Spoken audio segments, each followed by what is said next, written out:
During late October of last year, I was in the midst of the best time of my entire life. When the 2021 MLB postseason was first starting, I had a feeling that it was going to be something like that, but I wasn't sure it would quite become the absolute best part of my life just yet.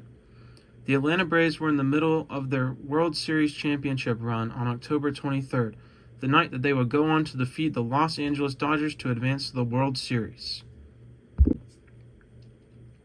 Now, this was the 42nd game of the season that I was at, so as you may assume, I have a lot of emotional investment into this team.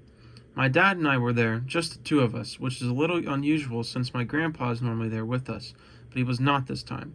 Both my dad and I had a feeling the Braves would win and move on, but just 1 year prior, the Braves had blew a 3-1 series lead against the same team, the Dodgers. In the first inning, Austin Riley whacked a double into the gap, which put the Braves up 1-0.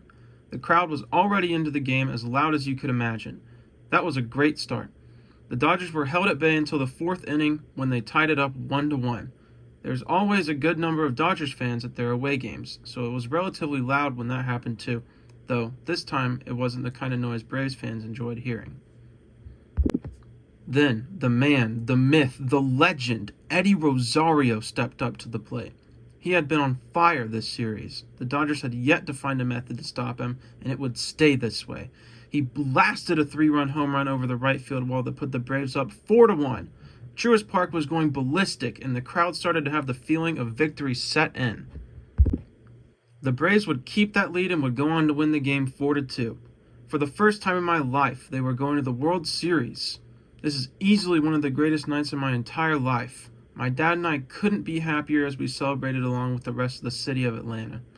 This moment highlights the best month or so of my life as the Braves would emerge World Series champions, and it is one that I will never forget.